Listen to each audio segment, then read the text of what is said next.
She thought it was just a joke, except that joke scarred a man for life and sparked nationwide outrage. Now her name is on everyone's lips, for all the wrong reasons. Justice is coming, and Karen's nightmare has only just begun. But let's start from the top. No. Karen Westmore, age 32, lived in her own version of reality. You know the type, always walking around like they own the air you're breathing. Karen wasn't just a big shot at some corporate office. She made sure everyone knew it. People didn't just work for her. Oh no. In her head, they existed to worship her, like she was some kind of business queen. And if you didn't bow, well, you were either afraid of her or jealous. Simple. So when Karen decided to take her two besties, Brittany and Rachel, on a royal tour of the historic district, the drama practically wrote itself. The place was buzzing with tourists, snapping pictures of the ceremonial guards in their shiny uniforms. These guys had a reputation for standing perfectly still, no matter what. It was a weirdly impressive skill. To everyone else, they looked dignified, but not to Karen. "Look at these guys.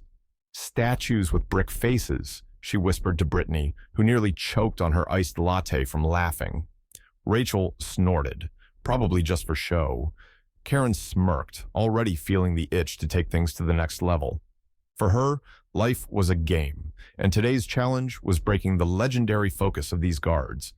It wasn't enough that they stood there in silence. Karen wanted them to crack, and she wasn't about to settle for boring old heckling. No, she needed something spectacular. That's when her eyes landed on the small bottle in her bag, industrial-grade surface cleaner, the stuff she'd accidentally brought along after a weekend of cleaning her vacation house. You could practically hear the gears turning in her mind. "Girls, watch this," Karen whispered, her tone dripping with mischief. "Karen, what are you doing?" Rachel hissed, half laughing, half worried. "Oh, relax. It's just a joke." With a fake regal flair, Karen strutted up to one of the guards, a young guy, probably no older than 25. His name tag read Eric Thompson, not that she bothered to notice.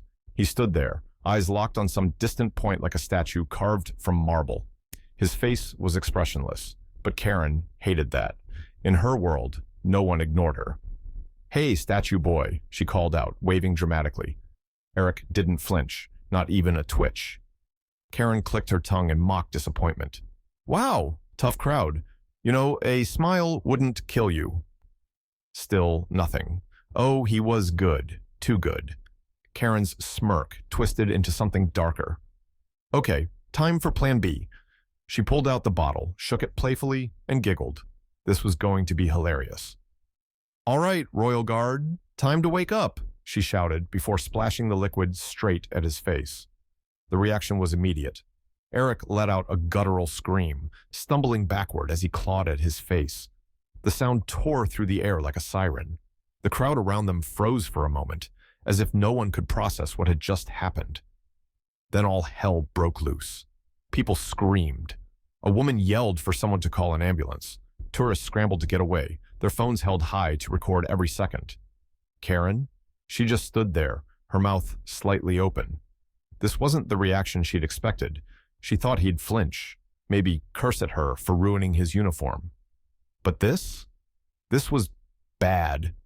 Eric fell to his knees, writhing in agony as the liquid burned his skin.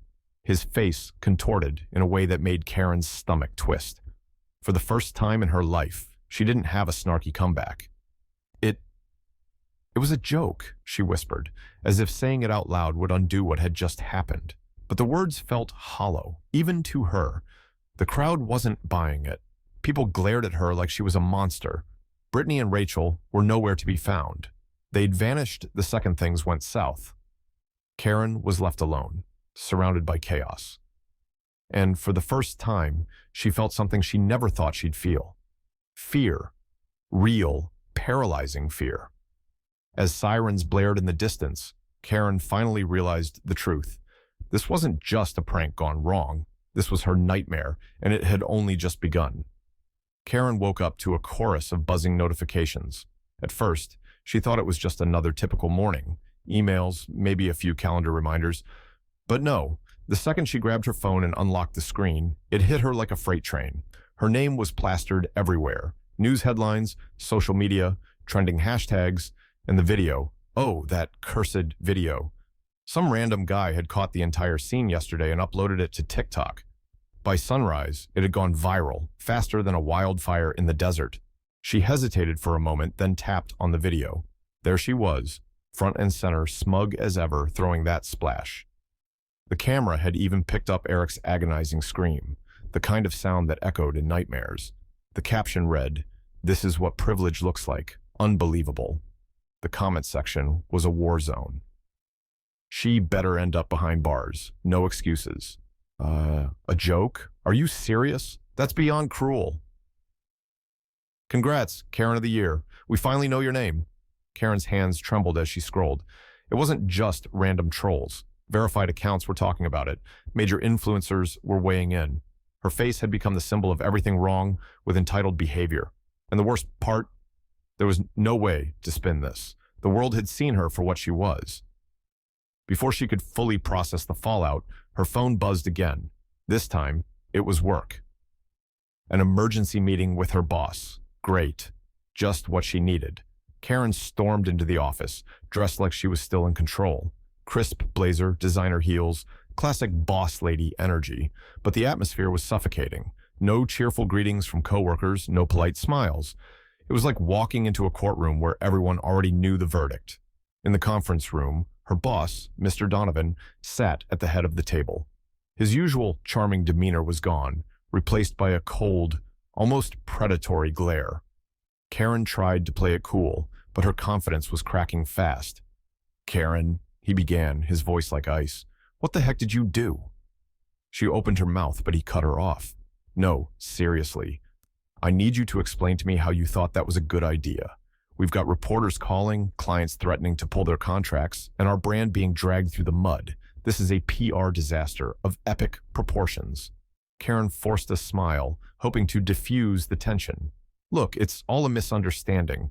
The media's blowing it out of proportion. I didn't mean—" "Stop." He held up a hand. "I don't care what you meant. The fact is, you're the face of this scandal now. We can't afford to keep you on board." Karen froze. "Wait, you're firing me?" "Effective immediately," he confirmed. "Clean out your desk. Security will escort you out." And just like that, it was over. The career she'd spent years building, gone in one humiliating meeting. But Karen's nightmare didn't end there. By the time she got home, a small crowd had gathered outside her house.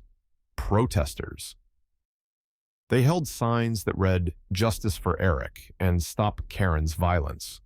Some chanted slogans. Others recorded her every move, waiting for any sign of remorse. Her phone wouldn't stop ringing. News stations, random strangers, and even former friends all wanted a piece of her. To make matters worse, someone had leaked her address online. People were calling for her to face justice in their own twisted ways. Karen locked the doors and shut all the blinds, her mind racing. How had things spiraled this far? Desperate, she called her lawyer, a highly paid, no-nonsense man named Mr. Jacobs. Surely he'd know how to fix this. "Karen," he sighed after hearing her out, "I won't sugarcoat it. This is bad. Public opinion's already against you. The video evidence is damning, and the victim's family is pushing for maximum legal consequences. You need to prepare for the worst." "But it was a mistake," she protested. "It wasn't supposed to go this far." "It doesn't matter what you intended," he replied bluntly. "Intent doesn't erase impact. You've got a long road ahead." Karen hung up, feeling like the walls were closing in. No job, no allies, and a reputation that had gone up in flames overnight. How was she supposed to survive this? Meanwhile, Eric Thompson lay in a hospital bed fighting for his future. The acid had done serious damage, and the doctors had worked tirelessly to save what they could. But part of his face was permanently scarred. His once bright, hopeful eyes now reflected a deep pain that no surgery could erase. Reporters swarmed outside the hospital, eager for any updates. Eventually, Eric's mother agreed to speak on his behalf. In a tearful interview, she said, "My son was just doing his job. He didn't deserve this. Now his life will never be the same." The clip aired on every major network, further cementing Karen's role as the villain. Donations poured in for Eric's recovery. Strangers from across the country sent messages of support, offering everything from financial help to emotional encouragement. The world was rallying around him. Karen, on the other hand, was becoming a ghost. No one wanted to hear her side of the story. And deep down, she knew why. The courthouse was a circus. Hundreds of people had gathered outside, holding signs, shouting slogans, and snapping photos. Some held up posters that read, "Justice for Eric," while others simply screamed insults at Karen as she was escorted through the crowd. "Monster!" someone yelled from the back. "Ugly on the inside and out!" another voice chimed in. Karen tried to keep her head down, but the tension in the air was suffocating. Her lawyer, Mr. Jacobs, walked beside her, whispering under his breath, "Karen, stay calm. Do not engage with anyone." Easy for him to say. He wasn't the one being crucified by the court of public opinion. As they entered the building, the noise outside didn't seem to fade. It followed her like a storm cloud, the echoes of outrage ringing in her ears. Every step she took felt heavier than the last. By the time she reached the courtroom, her legs were trembling. Inside, the courtroom was packed. Journalists lined the back rows, and Eric's family sat in silence, their faces cold and unrelenting. Karen couldn't even look in their direction. The prosecutor, a sharp-eyed woman named Miss Rivera, wasted no time taking control. She rose from her seat, addressing the judge with the kind of authority that could make anyone sweat. "Your Honor, this was not just an accident. This was an act of cruelty and arrogance," she began, her voice calm but cutting. Karen Westmore showed complete disregard for another human being's safety, and now, because of her, Eric Thompson's life has been irreversibly changed. We ask for the maximum sentence. Karen's heart pounded as Rivera continued, laying out every detail of the incident. The video footage was played again, the scene replayed in agonizing slow motion. Karen cringed as she watched her past self laughing, oblivious to the nightmare she was about to create. The room was silent, except for the audio of Eric's scream echoing through the speakers. It was impossible to escape.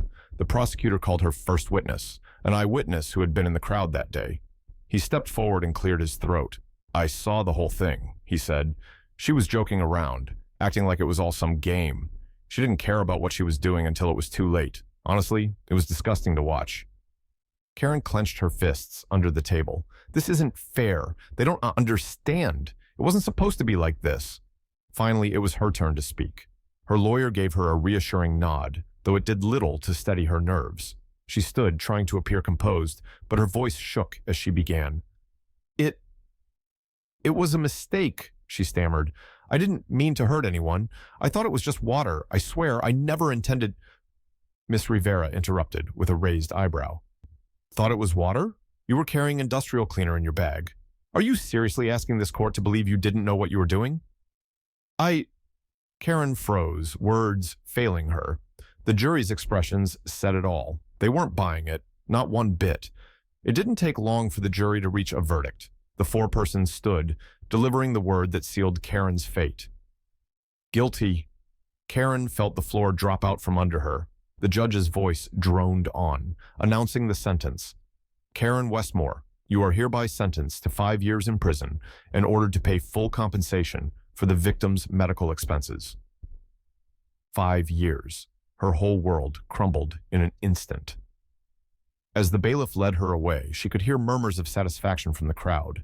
Eric's mother wept softly, holding her husband's hand. The media had already begun typing out headlines. This would be front-page news by evening. Prison was a whole new nightmare.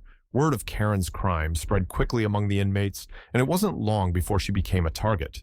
The other prisoners didn't care about her excuses. To them, she was just another privileged person who thought she was above consequences. Karen had to watch her back constantly, every shadow in the hallways feeling like a threat.